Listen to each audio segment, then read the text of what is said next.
In 1958, France seemed to be on the verge of civil war. The settlers of Algeria, fearing a sellout by the politicians in Paris, were preparing to take the law into their own hands.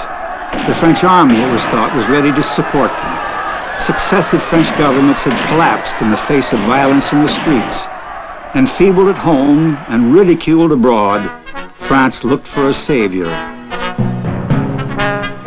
One man had long waited for this moment. General Charles de Gaulle had saved France once, when all freedom-loving Frenchmen had rallied to his cause of Lorraine in the struggle against Hitler. He was ready to serve his country again. Given the power, he would save France from herself.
In 1958, de Gaulle was living in retirement at Colombey-les-Deux-Églises, a small country town some 100 miles from Paris. At 67, as he looked back on his life, he saw one star guiding his destiny, his love of France. Even as a child visiting Paris, he'd been moved, he wrote, by the symbols of our glories, night falling over Notre Dame, the majesty of evening at Versailles, the Arc de Triomphe in the sun, conquered color shuddering in the vault of Les Invalides. De Gaulle's lofty ideal of France sounded like fascism to those who rejected the appeal for order. A close observer of de Gaulle at this time was Drew Middleton of the New York Times. I don't believe the appeal for order was fascism at all. I think what he wanted was not an authoritarian government, but a stable government. A government that would give France the chance to expand her industry, to settle her foreign policy, and to get on into the 20th century. But above all, stability. Now, in phrasing what he had to say, he was expressing really his love for France as he saw her progressing in a stable, tranquil environment, not entirely his own love for power.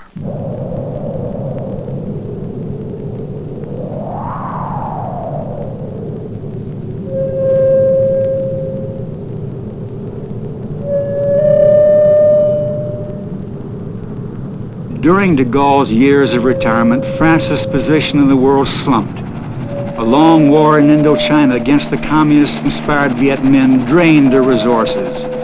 French parachutists fought bravely, but the war ended disastrously for them.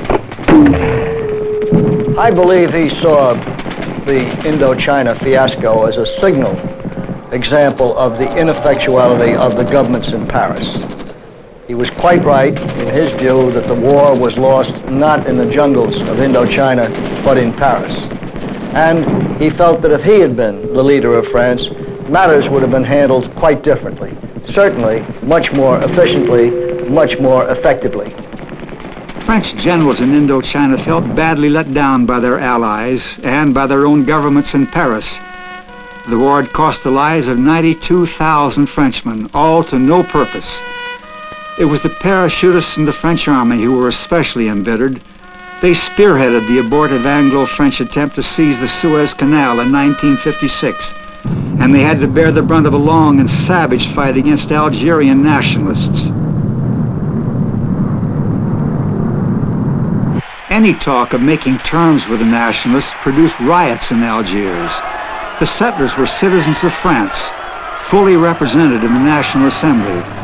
There was no solution which would satisfy all parties.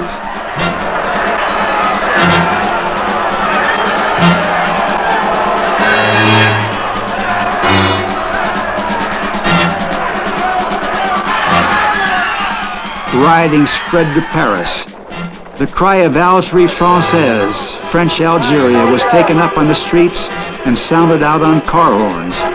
No combination of parties survived long in government, and no politician could feel certain of the loyalty of the army. In the confusion, different groups for different reasons turned to the old warrior at Colombey. In a famous press conference, de Gaulle declared that he was available to serve France once again. Crise succédait aux crises, indéfiniment les mêmes représentants des mêmes partis se répartir, se mélanger dans les mêmes postes ministériels sans qu'il en soit. He belonged to no party, he said, and therefore he belonged to everybody. Now, he concluded, I shall return to my village and remain there at the disposal of my country.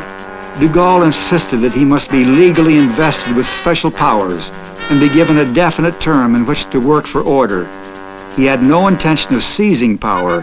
It must be entrusted to him with the full authority of the state. President Cody strongly supported him, and de Gaulle had his way. Men of the right saw de Gaulle as their champion. The army would certainly obey him. Men of the left feared a new kind of dictatorship.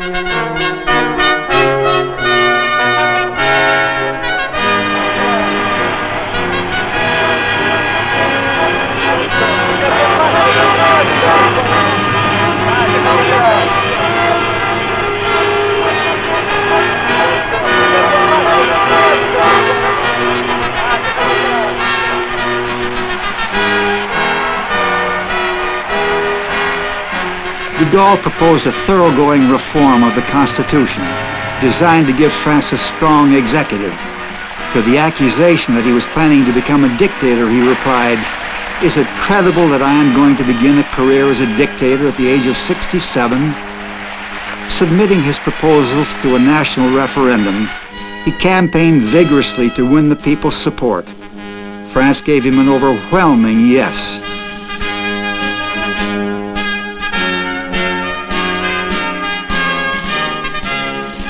De Gaulle's reforms gave France a presidential system of government and destroyed the old regime of parties, which he felt had fatally weakened the Fourth Republic as it had done the third before it.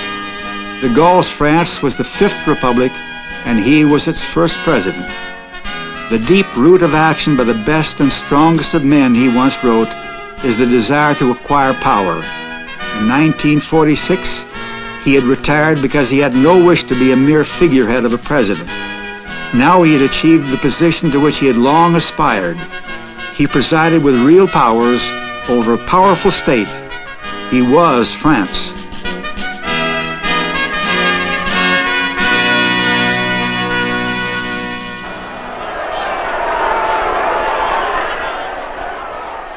His immediate task was to settle with Algeria, still seething with trouble.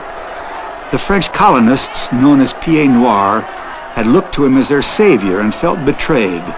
But de Gaulle had made them no promises. He understood the bitterness of the parachute generals, but his towering personality secured their obedience. A small secret army tried to wreck his plans and made several attempts on his life. But de Gaulle carried on in what he judged was in the best long-term interests of France.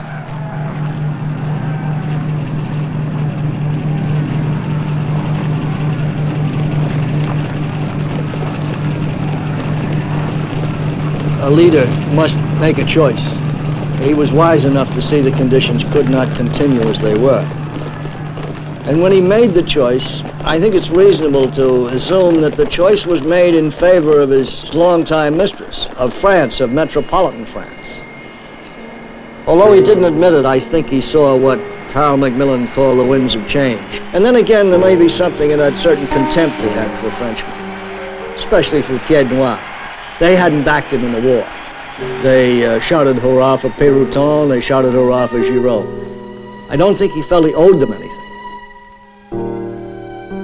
Under de Gaulle, France again found a voice in world affairs. When the leaders of the West met in Paris, it was like a club of old friends. Eisenhower, his wartime colleague, was President of the United States. Britain's Harold Macmillan had been with de Gaulle in Algiers. With Konrad Adenauer of Germany, de Gaulle had a special relationship. His friends, however, found de Gaulle a troublesome member of their club. The role he sought for France in the world meant excluding the influence of powerful rivals. Especially was this the case in Europe, where de Gaulle twice blocked Britain's application to join the common market. Power, among other things, provides those who wield it with the opportunity to repay old scores. De Gaulle had never forgotten nor forgiven the slights, real or fancied, of Britain and the United States during the war. Whether or not these memories influenced him, his actions were at the expense of the Anglo-Saxons. Prenons acte avec sympathie de ce que paraît indiquer à ce sujet, de ce que paraissent indiquer à ce sujet. Instead, de Gaulle looked for a self-reliant Europe led by France, a Europe in which each nation retained its sovereignty and freedom of action. In this Europe, a rearmed West Germany must take her rightful place. The friendship of de Gaulle and Adenauer sprang from the shattering experiences their two countries had suffered in war. De Gaulle helped end the feud, which had so bedeviled European history for the past 100 years.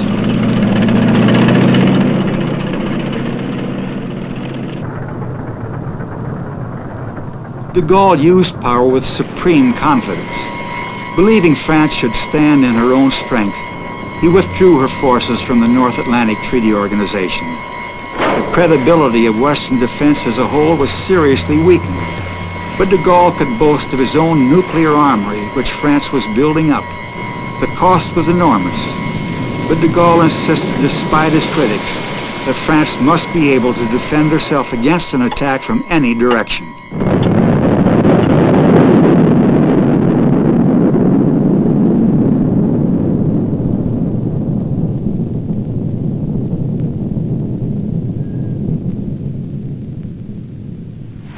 In foreign affairs, de Gaulle's initiatives served France less well.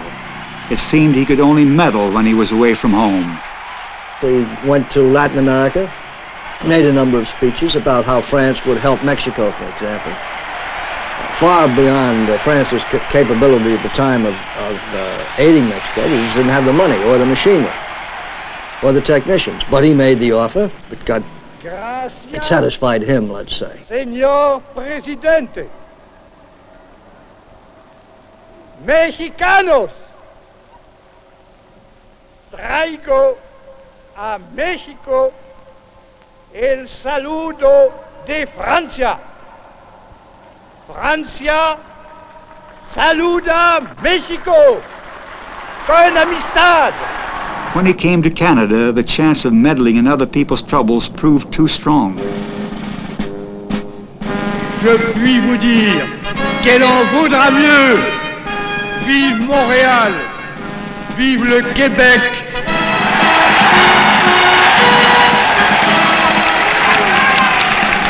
Vive le Québec libre.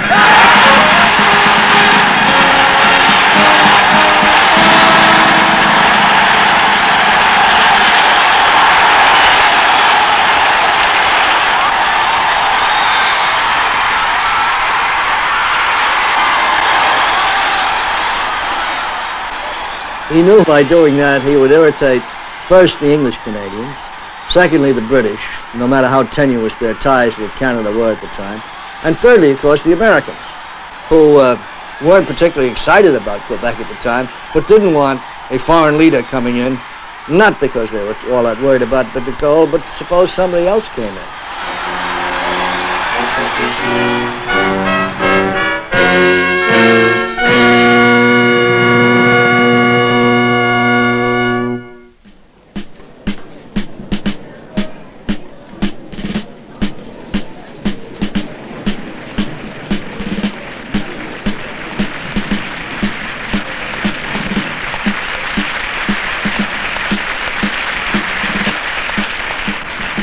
Well past the age when most men retire, Charles de Gaulle had reached the summit of power. He was President of France, with a constitution tailored to his liking. He was supported by a slavish majority of Gaullist deputies in the National Assembly, and served by an able civil service dependent on him for jobs. He held court like a Republican monarch, a Washington untrammeled by Congress. I think by then, his ego had reached the point where he thought almost anything was possible. I don't believe he ever really understood the way democratic governments work. He was so disillusioned by the way the Third Republic and the Fourth Republic worked that he could not believe that, say, the American Congress or the British Parliament could come up with well-conceived schemes.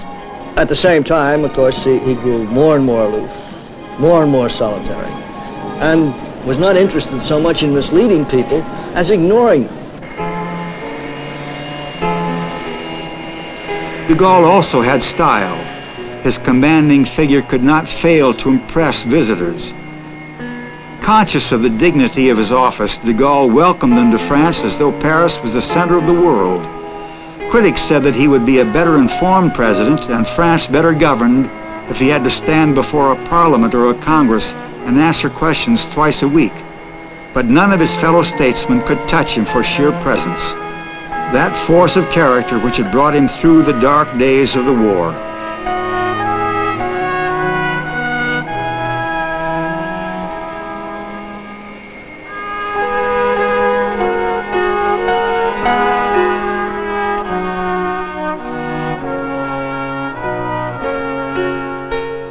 De Gaulle could afford to unbend with one old wartime comrade.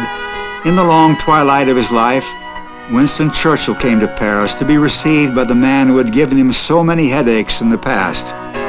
Many years had gone by since they had taken the victory salute together in Paris.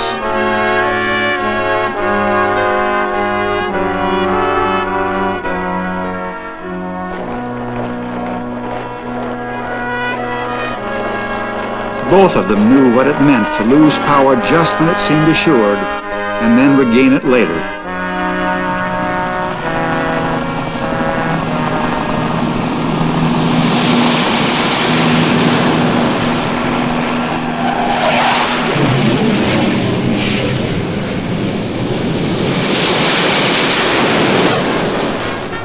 De Gaulle's Fifth Republic transformed France.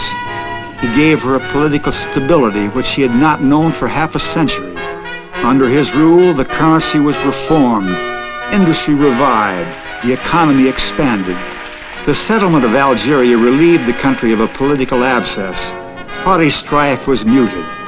All this confirmed de Gaulle's confident assertion of personal power in the crisis of 1958. He sought no monument for himself, but only for France.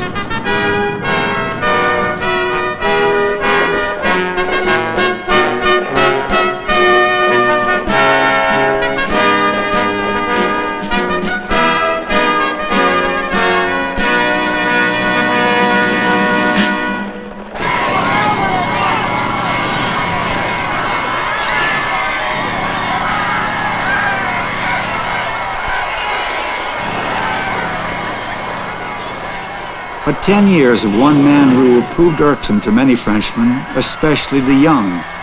In 1968, student demonstrations against the Gaullist system coincided with a widespread workers' strike. Unrest spread throughout France, and for a time, de Gaulle seemed isolated. But I also think that he had an innate arrogance in any case. It's not a question of suffering fools gladly. He just didn't suffer anybody that wasn't pertinent to his purpose at the time. He could be perfectly charming with reporters when the point was to get over some idea of Gaullist policy. The overriding feeling, I think he felt as he grew older, is I've been right so often and they've been wrong. Look what I've accomplished and look what the mob has wanted. So that, in fact, I believe he felt that as far as his daily governing of France was concerned, the less he saw the mob, the better. And the mob, including, I suppose, the National Assembly. De Gaulle at first tried the techniques he had used before to secure acceptance of the Constitution of the Fifth Republic. But these appeals failed to still the uproar. 1968 was a year of student trouble in other countries.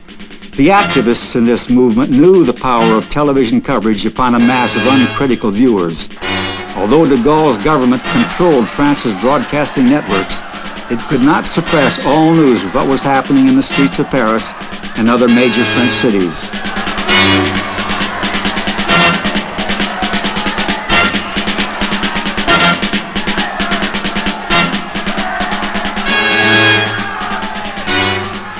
De Gaulle met the crisis with characteristic defiance. "I shall not retire," he declared. "I have a mandate from the people. I shall fulfill it." Having assured himself that the army remained loyal, he dissolved the assembly and campaigned with all his old vigor in the elections. The choice, he said, was between himself and the communists. The result was an overwhelming victory for the Gaullists. Yet something had changed. Though de Gaulle's system might survive to keep the communists out of power in future elections, it was clear that de Gaulle's personal style of government could not long continue. He resigned a year later, and soon after he died, bequeathing to his country an idea of France which would live on in the hearts of all who loved her. Well, he failed, I think, in the end because he had the weaknesses of his strength. He was arrogant, he was aloof. As he grew older, he could not understand the new working class, the post-war working class in France, and certainly not the students.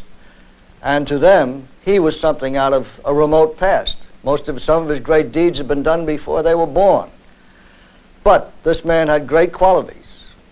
He was brave. He would have given his life for France at any given moment and thought the gift well given. He believed in virtues which are now somewhat out of fashion: patriotism, duty, honor.